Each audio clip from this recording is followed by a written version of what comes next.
ఆకాంక్షల మేరకు పనిచేస్తుందన్నారు ఎమ్మెల్యే కొండయ్య. ఇక సీఎంఆర్ఎఫ్ ఫండ్ పేదల ప్రజలకు ఒక వరంగా మారిందని అభిప్రాయపడ్డారు. బాపట్ల జిల్లా చీరాల టీడీపీ కార్యాలయంలో సీఎంఆర్ఎఫ్ చెక్కుల పంపిణీ కార్యక్రమం జరిగింది. చీరాల ఎమ్మెల్యే మద్దలూరు మాలకొండయ్య 120 మంది లబ్ధిదారులకు 1,02,00,000 రూపాయలు పంపిణీ చేశారు. చీరాల్లో కని విని ఎరుగని రీతిలో పెద్ద ఎత్తున సీఎం రిలీఫ్ ఫండ్ చెక్కులను పంపిణీ చేయడంపై హర్షం వ్యక్తం చేశారు. తాను ఎమ్మెల్యేగా ఉండడం, ఇలా జరగడం ఎంతో సంతోషంగా ఉందన్నారు. 4,19,00,000 ఇవాళ ఇచ్చేదంతా కూడా సీఎం రిలీఫ్ ఫండ్ ఇవ్వడం జరుగుతుంది. అట్లాగే దాదాపుగా 4,50,00,000 రూపాయలు రిలీఫ్ ఫండ్ ఇస్తున్నాం. 419 మందికి కంప్లీట్గా ఇవ్వడం జరుగుతుంది. మరి అలాగే మరి ఇవాళ ఇప్పటి వరకు కూడా నాకు చెప్పడం ఏంటంటే, చీరాల్లో ఇంత పెద్ద ఎత్తున సీఎం రిలీఫ్ ఫండ్ ఇచ్చినటువంటి నాయకుడు ఇంతవరకు ఇవ్వలేదని చెప్పారు. అది నాకు చాలా సంతోషం ఇచ్చేటువంటి విషయం. ఇవాళ పేద ప్రజలకి సహాయం చేయగలుగుతున్నామంటే అది నారా చంద్రబాబు నాయుడు గారు, పవన్ కళ్యాణ్ గారు, లోకేష్ గారి యొక్క పాత్రని ఈ సందర్భంగా తెలియజేస్తున్నా. మరి ప్రతి విషయంలో మోడీ గారి సహకారాన్ని తీసుకుంటూ ఈ రాష్ట్రాన్ని ముందుకు తీసుకెళ్తున్న మాట వాస్తవం, యథార్థమని కూడా చెప్తున్నాను. అలాగే ఇవాళ మేము ఒక క్రిటికల్ కేర్ హాస్పిటల్ కూడా సంపాదించుకున్నాం. ఎందుకంటే దీనికి సంబంధించినటువంటి రిలేటెడ్ విషయం కాబట్టి అది కూడా దానికి మరి సెంట్రల్ గవర్నమెంట్ 23,75,00,000 ఇచ్చారు. అలాగే జలజీవన మిషన్ కింద 10,70,00,000 ఇచ్చారు. అలాగే అమృత కింద 23 కోట్ల రూపాయలు ఇచ్చారు. ఈ రకంగా ప్రభుత్వం ఎక్కడ పడితే అక్కడ ఎన్ఆర్జీఎస్ విషయంలో కానీ ప్రతి విషయంలోనూ, అలాగే మున్సిపాలిటీకి అయితే మరి మున్సిపాలిటీకి వచ్చే నిధులు కూడా ఒక పక్క నుంచి వస్తున్నాయి. ప్రకాశం జిల్లా సంతనూతలపాడులో సీఎంఆర్ఎఫ్ చెక్కులను ఎమ్మెల్యే లబ్ధిదారులకు పంపిణీ చేశారు. 15 లక్షల రూపాయల విలువైన సీఎంఆర్ఎఫ్ చెక్కులను ఎమ్మెల్యే విజయ్ కుమార్ నేరుగా లబ్ధిదారుల ఇంటికి వెళ్లి అందజేశారు. దీంతో లబ్ధిదారులు ఎంతో ఆనందం వ్యక్తం చేశారు. ఇక చెక్కులు అందుకున్న లబ్ధిదారులు తాము ఊహించిన సమయం కంటే చెక్కులు తొందరగా రావడంతో ఎమ్మెల్యేకు కృతజ్ఞతలు తెలిపారు.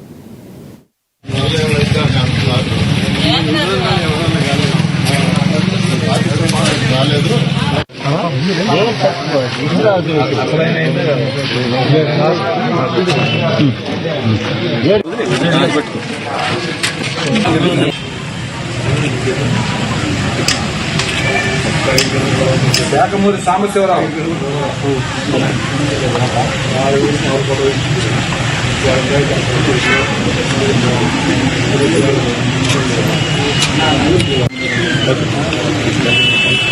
రామడి రోసయ్య,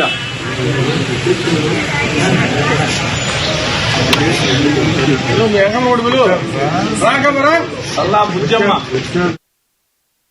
దెందులూరు ఎమ్మెల్యే చింతమనేని ప్రభాకర్ రావు తన ఉదారతను చాటుకున్నారు. ఇటీవల చింతమనేని చారిటబుల్ ట్రస్ట్ ద్వారా మెగా డిఎస్సికి చాలా మంది నిరుద్యోగులకు కేపీటీసీ స్కూల్లో శిక్షణ తరగతులు నిర్వహించారు. ఇందులో శిక్షణ పొందిన 38 మంది ఉపాధ్యాయులుగా ఎంపికయ్యారు. ఇక రాష్ట్ర శాసనసభకు ఎన్నికల్లో వైసీపీ ప్రభుత్వం ఓడిపోవడానికి ఉపాధ్యాయులే కారణమన్నారు చింతమనేని. ఏలూరు నగరంలోని సిఆర్ రెడ్డి కాలేజీలో డిఎస్సిలో ఎంపికైన ఉపాధ్యాయులకు సన్మానం చేశారు.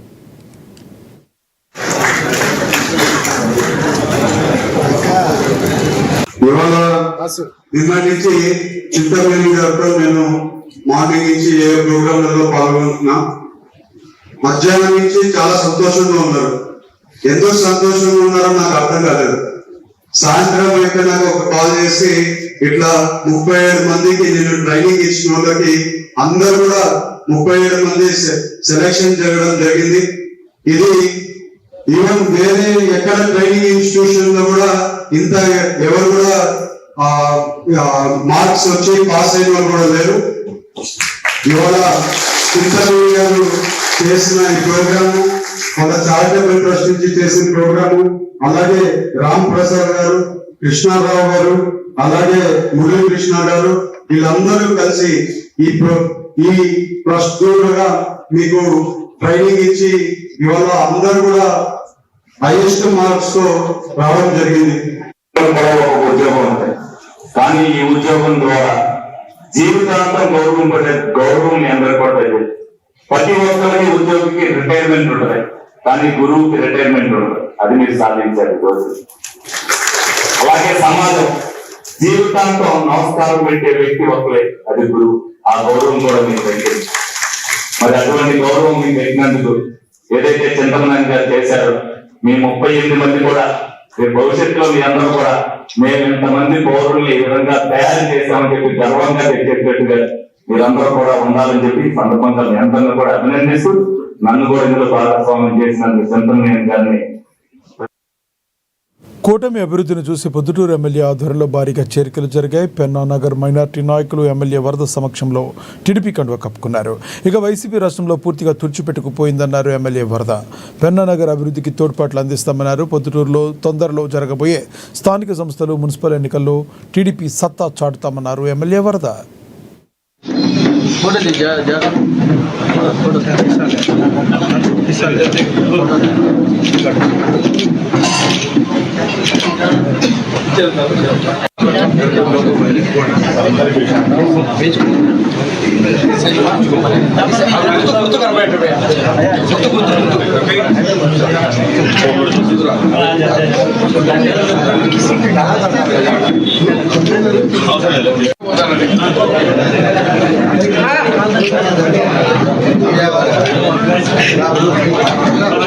తెలుగుదేశం పార్టీ అధికారంలోకి వచ్చి సుమారు 4 నెలలు, 1 సంవత్సరం 4 నెలల కాలం అయినప్పటికీ కూడా మరి వైఎస్ఆర్సీపీ పార్టీ పూర్తిగా తుడిచిపెట్టుకొని పోయింది. ఈ రాష్ట్రంలో కేవలం 11 సీట్లకే పరిమితం అయింది. అటువంటి పరిస్థితిలో వైఎస్ఆర్ పార్టీలో ఉండబడిన దానివల్ల ఇంకా ఏమాత్రం కూడా మనకు ఉపయోగం లేదు. దాని వలన మన కుటుంబాలు బాగుపడేది లేదని ఒక మంచి మా తమ్ముడు రాఘవరెడ్డితో వాళ్ళందరూ సంప్రదించి మేము కూడా ఈ వైఎస్ఆర్ పార్టీ వలన మాకు ఏమాత్రం కూడా లాభం లేదు కాబట్టి అందుబాటులో లేరు. ఏదైనా అభివృద్ధి జరగాలంటే తెలుగుదేశం పార్టీలోనే మరి అభివృద్ధి జరుగుతుందని ఒక మంచి వైఎస్ఆర్ కడప జిల్లా RIMS super speciality hospital cancers mental వైద్యశాలను వైసీపీ నేతల బృందం పరిశీలించింది. పేదలు కోరుకునేది విద్య, వైద్యం, ఉపాధి అని, కానీ కూటమి సర్కారు పేదలకు వాటిని దూరం చేస్తుందని ఫైర్ అయ్యారు. చంద్రబాబు పిచ్చి పీక్ స్టేజ్కి చేరిందని వారు విమర్శించారు. ఆయన ఏమీ మాట్లాడుతున్నారో ఆయనకి అర్థం కాని పరిస్థితి ఉందన్నారు. కూటమి ప్రభుత్వం వచ్చిన తర్వాత అన్నీ అమ్మే కార్యక్రమమే చేస్తున్నారు. ప్రభుత్వ ఆస్తులు అన్నీ ఇది అది అనేది ఏం లేదు, అన్నీ అమ్మే కార్యక్రమం చేస్తున్నారు.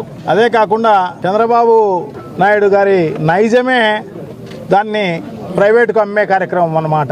తద్వారా తన జోబి నిండడానికి, తన అనుయాయుల జోబి నిండడం కోసమే వాళ్ళు గతంలో అంతా కూడా ప్రైవేట్ పరం చేసిన పరిస్థితి మనం చూసాం. దాదాపు కొన్ని వందల ప్రభుత్వానికి సంబంధించిన ఫ్యాక్టరీలన్నీ, నూలు మిల్లులు అయితేనేమి, చక్కెర మిల్లులు అయితేనేమి, అలాగే పాల కేంద్రాలు అయితేనేమి, మిగతా ఇండస్ట్రీస్ అన్నీ కూడా ప్రభుత్వ పరంగా ఏ అయితే ఉన్నాయో, ప్రభుత్వానికి సంబంధించిన ఆస్తులు ఏ అయితే ఉన్నాయో అవన్నీ కూడా అమ్ముకునే కార్యక్రమం చేస్తున్న పరిస్థితి మనం చూస్తున్నాం అన్నమాట. గతంలో జరిగింది, సో ఇప్పుడు కూడా జరుగుతోంది. సో ఇప్పుడు కొత్తగా టూరిజంకు సంబంధించి దాదాపు 15-16 వేల కోట్ల రూపాయల ఆస్తి కూటమి ప్రభుత్వం అధికారంలోకి వచ్చి 16 నెలలు పూర్తి అయినాయి. మరి ఈ 16 నెలల కాలంలో ఈ కూటమి ప్రభుత్వం వచ్చిన తర్వాత ఈ రాష్ట్ర ప్రజలకు ఎలాంటి ఉపయోగం, ఏ పథకాలు కూడా ఈ రాష్ట్ర ప్రజలకు అందని పరిస్థితి. మరి ఈరోజు కూటమి ప్రభుత్వం ఏర్పాటైంది ఎందుకంటే ఈ రాష్ట్రాన్ని అమ్మేయాలని చెప్పి, ఈ రాష్ట్రంలో ఉండే అన్ని వ్యవస్థల్ని ప్రైవేటీకరణ చేయాలి. ఎందుకంటే గతంలో నుంచి కూడా చంద్రబాబు నాయుడు అంటేనే ప్రైవేట్ వ్యక్తులకు దారదత్తం చేసే వ్యక్తి అని చెప్పి అతనికి ముందు నుంచి. దళిత నేత నందిగాం సురేష్ను బాపట్ల ఎంపీగా చేసిన ఘనత మాజీ సీఎం జగన్కే దక్కుతుందన్నారు ఏలూరు జిల్లా ద్వారకా తిరుమలకు చెందిన రాజశేఖర్. ఏలూరు నగరంలో ఈరోజు మాల మహాసేన జాతీయ రాష్ట్ర కార్యవర్గ సమావేశం జరిగింది. బాపట్ల ఎంపీ అనే సినిమాలో తాను ముఖ్యమంత్రి జగన్మోహన్ రెడ్డి పాత్ర పోషించాలని సంతోషం వ్యక్తం చేశారు. అయితే ఈ సినిమా కొన్ని అనివార్య కారణాల వల్ల షూటింగ్ పూర్తి అయినప్పటికీ విడుదలకు నోచుకోలేదని ఆవేదన వ్యక్తం చేశారు. ఏది ఏమైనప్పటికీ దళితుల పట్ల, వారి సంక్షేమం పట్ల మాజీ ముఖ్యమంత్రి జగన్మోహన్ రెడ్డి అంకిత భావంతో పనిచేశారని చెప్పుకొచ్చారు.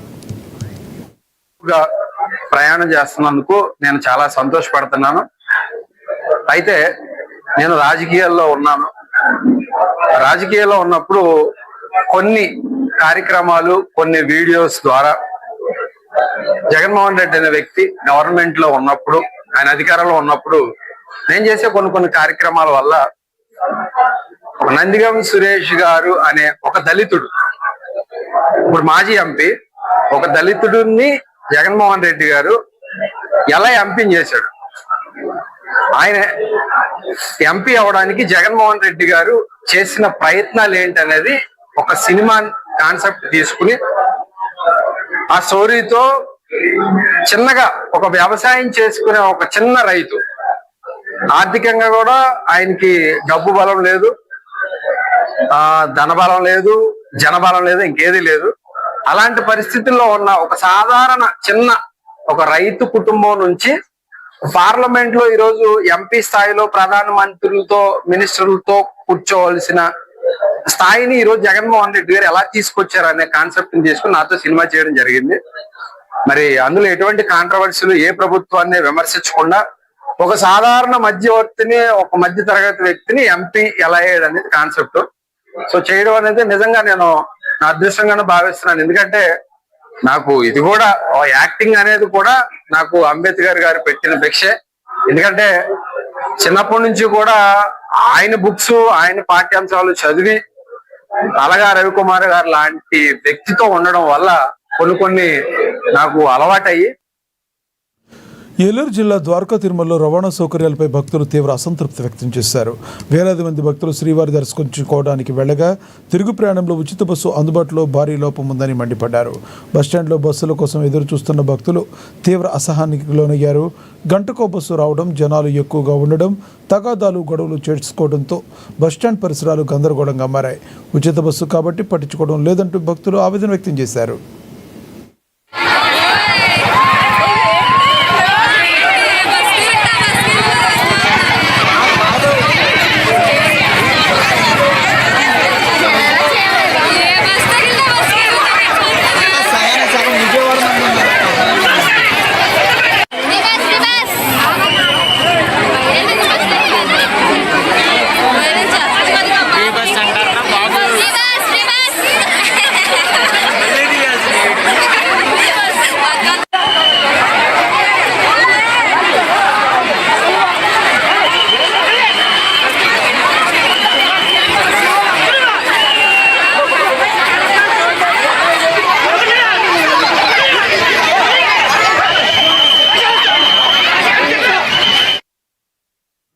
రాష్ట్రంలో మాల మహాసేన పార్టీ పటిష్టతకు పాటుపడాల్సిన అవసరం ఉందని మాల మహాసేన జాతీయ అధ్యక్షులు అలాగే రవికుమార్ పిలుపునిచ్చారు. ఏలూరు నగరంలోని లేడీస్ క్లబ్ ఆవరణలో మాల మహాసేన జాతీయ రాష్ట్ర కార్యవర్గ సమావేశం జరిగింది. ఈ సమావేశంలో ముందుగా డాక్టర్ బాబాసాహెబ్ అంబేద్కర్ చిత్రపటానికి పూలమాలలు వేసి ఘనమైన నివాళులు అర్పించారు. ఈ సమావేశంలో జిల్లాలోనూ రాష్ట్రాల్లోనూ మాల మహాసేనకు మండల నియోజకవర్గ కమిటీలను ఏర్పాటు చేసేందుకు, అంతేకాకుండా సమావేశ అనంతరం నియామక సర్టిఫికెట్లు అందిస్తున్నట్లుగా తెలిపారు. పార్టీ పటిష్టతకు ప్రతి ఒక్కరూ ముందుకు రావాలని రవికుమార్ తెలిపారు. నూతన కమిటీ ఏర్పాటు చేసిన తర్వాత ప్రతి ఒక్కరికి సర్టిఫికెట్లు అందజేస్తామన్నారు. జాతీయ అధ్యక్షులు అలక రవికుమార్ నాయకత్వంలో పార్టీని ముందుకు తీసుకెళ్లి భవిష్యత్తులో చట్టసభల్లో మాలల బాణి వినిపించేందుకు ప్రతి ఒక్కరూ కృషి చేస్తామని పలువురు నాయకులు తెలిపారు.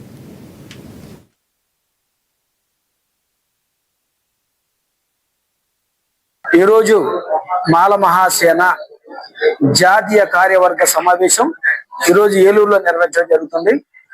ఏదైతే మాల మహాసేన గత 20 సంవత్సరాలుగా తెలుగు రాష్ట్రాలతో పాటు కర్ణాటక రాష్ట్రం, తమిళనాడు రాష్ట్రంలో కూడా మాల మహాసేనకి భయంకరమైన కమిటీలు ఉన్నాయి. ఎన్నో విజయాలు సాధించినటువంటి చరిత్ర, ఘన చరిత్ర మాల మహాసేనకు ఉంది. ఎంతమంది యొక్క సోదరుల యొక్క కష్టాల్లో షేర్ చేసినటువంటి చరిత్ర మాల మహాసేనకు ఉంది. జాతిని చైతన్యపరచడంలో, జాతిని సమైక్యపరచడంలో మాల మహాసేన క్రియాశీల పాత్ర పోషించింది. అయితే ఈ రోజు ఇంకా ఉత్సాహంగా పనిచేసేటువంటి కొంతమంది వ్యక్తుల్ని, యువకుల్ని కూడా మన సంస్థలో చేర్చుకుని వాళ్ళకి కొన్ని పదవులు ఇచ్చి, ఇంకా ఈ రోజు ఈ పరిస్థితుల్లో ఉన్నటువంటి పరిస్థితులు మనం చూస్తున్నాం. దళితుల మీద ఎక్కడ చూసినా మాలల మీద, దళితుల మీద దాడులు జరుగుతున్నాయి, ఆర్థిక దోపిడీలు జరుగుతున్నాయి.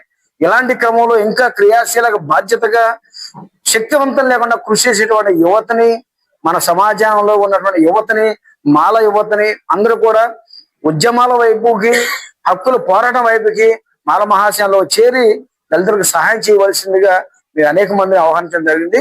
దానిలో భాగంగా ఈరోజు కార్యక్రమంలో పెద్ద ఎత్తున కార్యకర్తలు నాయకులు రావడం, ఈ రోజు కొత్త కమిటీని నిర్మించడం చాలా ఆనందంగా ఉంది. మరి ఈ రోజు జాతీయ రాష్ట్ర స్థాయిలో మరి కార్యకర్తల సమావేశాన్ని మరి జాతీయ అధ్యక్షులు అల్గారావు కుమార్ గారు ఏర్పాటు చేయడం చాలా సంతోషం. మరి ఇప్పటి వరకు కూడా మరి ఆయన ఆధ్వర్యంలో అనేక కార్యక్రమాలు, విజయవంతమైన కార్యక్రమాలు, ఈ కులం తరపున చాలా పోరాటాలు చేసి మరి కులానికి చాలా అండదండలుగా ఉంటున్నట్టు మరి అల్గారావు కుమార్ గారు మరి ఈ సమావేశం ఏర్పాటు చాలా సంతోషిస్తున్నాము. మరి ఈ రోజు మరి కొన్ని కమిటీలు చేర్పులు మార్పులు చేసి కొత్త వారు అనేక మంది మరి మాల మహాశయంలో జాయిన్ అవడానికి ఈ రోజున మరి ఏలూరు తరలి వచ్చారు. మరి ఇదే కార్యక్రమంలో మరి ఇక్కడ కొంతమందిని మరి మాల మహాశయంలో మరి చేర్చుకోవడానికి మేము మరి ఇక్కడ ఏర్పాటు చేసాము. మరి ఈ రోజు ఆయన ఆధ్వర్యంలో ప్రకాశం జిల్లా గిద్దలూరు పట్టణంలోని సమావేశ హాల్లో సమీక్ష నిర్వహించారు. అయితే ప్రభుత్వం కాటికాపరి వృత్తిని గుర్తించాలని ఎస్జీకేఎస్ రాష్ట్ర నేత ఆనంద్ డిమాండ్ చేశారు. శ్మశానంలో గుంతలు తీసి పూడ్చి కాల్చే కాటికాపరుల సంఘం ప్రకాశం జిల్లా సదస్సు నిర్వహించారు. ఎస్జీకేఎస్ నాయకులు మెరుగు రాజేశ్వరరావు అధ్యక్షతన జరిగిన ఈ సదస్సును ఉద్దేశించి ఎస్జీకేఎస్ రాష్ట్ర నాయకులు ఎండి ఆనంద్ బాబు, కేవీపీఎస్ జిల్లా ప్రధాన కార్యదర్శి బొమ్మతోటి రఘురాం సంప్రదాయం పేరుతో వారసత్వంగా అడ్డగట్టబడిన శ్మశాన వృత్తిని బాధ్యతగా భుజస్కంధాలపై వేసుకుని కడుపు నింపుకోపోయిన అర్ధాకలితోనే బతుకు కొనసాగిస్తూ వస్తున్నామన్నారు. సచ్చింది పేదైనా ధనికుడైనా అధికారి అయినా చివరికి ప్రజాప్రతినిధి అయినా పూడ్చేది లేదా కాల్చేది మేమే అన్నారు. అయినా ఇప్పటి వరకు ఈ వృత్తిని ప్రభుత్వం ఒక వృత్తిగా కూడా గుర్తించలేదని తీవ్ర ఆవేదన వ్యక్తం చేశారు. రాష్ట్రంలో ఉన్నటువంటి పాలకులు లేదా అధికారులు ఈ శ్మశానంలో వృత్తి నిర్వహించేటువంటి కార్మికుల పట్ల ఎలాంటి శ్రద్ధ లేదని చెప్పి స్పష్టమవుతా ఉంది. తరతరాలుగా సాంప్రదాయ పేరుతో ఈ వృత్తిని చేస్తున్నటువంటి మాకు ఇది ప్రభుత్వం దృష్టిలో ఒక వృత్తిగా కూడా గుర్తింపు లేదు. ఇది చాలా బాధాకరం. ఇప్పటికైనా అధికారులు శ్మశానంలో గుంత తీసి పూడ్చే కాల్చే కాటికాపలను వృత్తిదారుగా గుర్తించాలని గుర్తింపు కార్డు ఇవ్వాలి అని చెప్పేసి మేము డిమాండ్ చేస్తా ఉన్నాం. అదేవిధంగా వృత్తిదారులందరినీ 4వ తరగతి ఉద్యోగులుగా గుర్తించి ఆ రకంగా వృత్తిని కల్పించాలని చెప్పేసి మేము కోరుతా ఉన్నాం. పక్కనే ఉన్నటువంటి కర్ణాటక రాష్ట్రంలో ఇప్పటికే అక్కడ ఉన్నటువంటి కాటికాపరులంతా మా వృత్తిని గుర్తించండి అని చెప్తే ఆ ప్రభుత్వం వృత్తిని గుర్తిస్తామని చెప్పేసి చెప్పింది. అదేవిధంగా 4వ తరగతి ఉద్యోగులుగా నియమిస్తామని చెప్పేటువంటి హామీని కూడా ఇచ్చింది. అదేవిధంగా ఈ రాష్ట్ర ప్రభుత్వాన్ని కూడా మేము డిమాండ్ చేస్తా ఉన్నాం. రేపు 18 నుండి 29 వరకు జరిగేటువంటి అసెంబ్లీ సమావేశాల సందర్భంగా కాటికాపర్ల వృత్తుల్ని మీరు ప్రత్యేకంగా చర్చించి ఆ రకంగా 4వ తరగతి ఉద్యోగులుగా నియమించాలని చెప్పేసి మేము డిమాండ్ చేస్తా ఉన్నాం. మేము తెలియజేసేది ప్రధానంగా ఏమంటే ఈ రోజు దళితులు అనేటటువంటి వాళ్ళు పుట్టుకలోనూ వివక్షతే, చివరికి చావులోనూ వివక్షతే ఒకవైపు కొనసాగుతూ ఉంది. పుట్టినప్పుడు పరిపరి విధాలుగా పుట్టుకతోనే కులం ఆపాదించబడతా ఉంటే చివరికి చనిపోయినప్పుడు శ్మశానాలు లేనటువంటి స్థితి కూడా ఈ ప్రకాశం జిల్లాలో చాలా ఉంది. అయితే అదే శ్మశానంలో గుంటలు తీసి లేకపోతే చనిపోయినటువంటి వాళ్ళని కాల్చేటటువంటి వృత్తిగా భావించి కాటికాపరులుగా ఈ రాష్ట్రంలో అనేక మంది ఉన్నారు. ఈ ప్రకాశం జిల్లాలో అనేక మంది ఉన్నారు. వీళ్ళందరినీ కుల వివక్షత వ్యతిరేక పోరాట సంఘం కేవీపీఎస్ అనుబంధ సంఘం అయినటువంటి కాటికాపరుల యొక్క సంఘం ఏమడుగుతా ఉందంటే వీళ్ళందరినీ 4వ తరగతి ఉద్యోగులుగా మేము గుర్తించమని అడుగుతా ఉన్నాం. వైఎస్ఆర్ కడప జిల్లా బద్వేల్లోని మున్నేలు గ్రామంలో ఓకిలి సుధాకర్ రెడ్డి సమావేశం నిర్వహించారు. మున్నేలుకి మండల హోదాకు మద్దతు ఇచ్చిన సర్పంచ్ అభ్యర్థికే తమ మద్దతు అనే నినాదంతో ముందుకు వెళుతున్నామన్నారు. అయితే 2026 జనవరి నెలలో జరిగే ఏపీ స్థానిక సంస్థల సర్పంచ్ ఎన్నికల్లో తమ గ్రామాన్ని మండలంలా మార్చేందుకు సహకరించిన వారికే తమ మద్దతు తెలుపుతామని సుధాకర్ రెడ్డి తెలిపారు. ఎందుకంటే గతంలో అనేక రాజకీయ పార్టీలు కొన్ని రాజకీయ హామీలు ఇచ్చి సాధ్యమైనంత వరకు అభివృద్ధి పనులు చేశారు. మున్నెల్లి పంచాయతీకి మండల హోదా తప్ప మరొక అభివృద్ధి విషయం ప్రజల్లో ఏది కనిపించే అవకాశం లేదని స్పష్టం చేశారు. 2 అంశాలు ప్రధానంగా. మొదటి అంశము బీకోడూరు మండలంలో అంతర్భాగమైనటువంటి మున్నీలి గ్రామానికి ప్రత్యేక మండల హోదా కావాలా అనేటువంటి విషయాన్ని గతంలో గౌరవ ప్రభుత్వ ఉన్నతాధికారులకు నేను కూడా తెలియజేసినాను. మా కమిటీ తరఫున అందరం తెలియజేసినాము. అయితే ప్రభుత్వ అధికారులు దీనికి సానుకూలంగా స్పందించి ప్రభుత్వానికి రిపోర్ట్ పెట్టినారు. కానీ 2026 సంవత్సరంలో మన కూటమి ప్రభుత్వం వారు స్థానిక సంస్థలు భాగంగా సర్పంచ్ ఎన్నికలు నిర్వహిస్తున్నారు. కాబట్టి మున్నీలి గ్రామ పంచాయతీలో పోటీ చేసేటువంటి ఏ పార్టీ అభ్యర్థి అయినా సరే, అటు అధికార పక్షం కానీ, ఇటు ప్రతిపక్షం కానీ, అటుకు వామపక్షం కానీ, ఏ పార్టీ అభ్యర్థి అయినా కానీ మున్నీలి గ్రామ పంచాయతీకి మండల హోదా తప్ప మరొక రాజకీయ మాకు హామీ వద్దు. కాబట్టి మున్నీలి ప్రజల్లో ఉన్నటువంటి ప్రతి ఒక్క ఆకాంక్ష ఏంటంటే మా గ్రామానికి మండల హోదా కావాలి, మాకు నిజమైన అభివృద్ధి ఇదే అనే విధంలో మేము ముందుకు సాగుతున్నాము. మా ప్రజల యొక్క ఆకాంక్ష కూడా అదేను. కాబట్టి దీనికి మీరందరూ రాజకీయ పెద్దలు అయితేనేమి, యువ నాయకత్వం అయితేనేమి, మరి ఈ విద్యావేత్తలు అయితేనేమి అందరూ కలిసికట్టుగా ఈ యొక్క అంశానికి మీ యొక్క సహకారం కావాలని నేను మీడియా ముఖంగా తెలియజేసుకుంటున్నాను. ఇంకో రెండో విషయం ఏమంటే బద్వేలు తాలూకాను తీసుకెళ్లి అన్నమయ్య జిల్లాలో కలపాలని ప్రభుత్వం కొంత ప్రయత్నం చేస్తుంది. ఇది పూర్తి స్థాయిలో తప్పిదమవుతుందని మా యొక్క భావన. ఎందుకంటే ఎన్నో సంవత్సరాలు కష్టపడితే గానీ దాదాపు స్వాతంత్రం వచ్చి 78 సంవత్సరాలు అవుతుంది. రాజంపేట నుంచి బద్వేలికి ఆర్టీఓ ఆఫీస్ రావాలంటే 78 సంవత్సరాల కాలం పట్టింది. కాబట్టి ఒకసారి చేసిన తప్పిదానికి జీవితాంతం తరతరాలు బాధపడాల్సినటువంటి ప్రజలు బాధపడాల్సిన అవసరం వస్తుంది. కాబట్టి అత్యంత అనుకూలమైనటువంటి వైఎస్ఆర్ కడప జిల్లాలోనే బద్వేలు మన తాలూకాను కొనసాగించాలని మీడియా. ప్రకాశం జిల్లా దర్శి రైల్వే స్టేషన్ సందర్శించేందుకు రైల్లో వచ్చారు డిఆర్ఎం. నూతనంగా నిర్మిస్తున్న రైల్వే స్టేషన్లో పనులు ఎంతవరకు జరిగాయని, ఎప్పటి నుంచి రైలు సేవలు నడపాలన్న పనులపై పర్యవేక్షించడానికి వచ్చారు. జనవరి లేదా ఫిబ్రవరి నాటికి దర్శిలో రైలు తిరుగుతుందని, ప్రస్తుతం కనిగిరి వరకు రైల్వే పనులు పూర్తయ్యాయని తెలిపారు.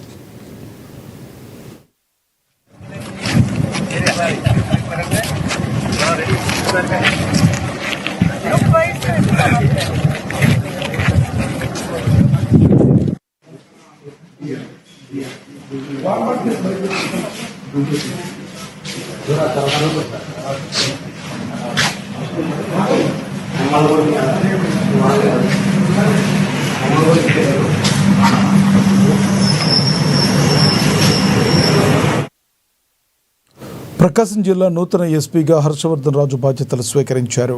తిరుపతి అర్బన్ ఎస్పీగా పనిచేస్తూ జిల్లాకు బదిలీపై వచ్చారు.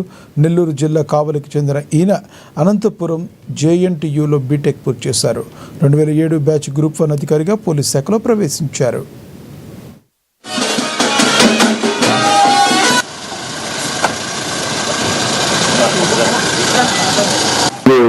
నేను ప్రభుత్వ ఉత్తర్వుల మేరకు ఈరోజు నేను ప్రకాశం డిస్ట్రిక్ట్ కి ఎస్పీగా చార్జ్ తీసుకోవడం జరుగుతుంది. తదుపరి ప్రకాశం పంతులు మన మొదటి ముఖ్యమంత్రి గారి పేరు మీద ఉన్నటువంటి ఈ జిల్లాకి నేను ఎస్పీగా బాధ్యతలు తీసుకోవడం అనేది నా అదృష్టంగా భావిస్తున్నాను. ఈ జిల్లాకి ఏదైతే మంచి పేరు ఉందో ఆ మంచి పేరు నిలబెట్టే విధంగా పోలీస్ శాఖ వారు సేవ చేసే విధంగా కృషి చేస్తారని చెప్పి తెలియజేస్తున్నాను. ప్రభుత్వ ఆశయాల మేరకు ఏదైతే లా అండ్ ఆర్డర్ అనే సబ్జెక్ట్ ఉందో దాని పట్ల మరింత ప్రాధాన్యత ఇచ్చి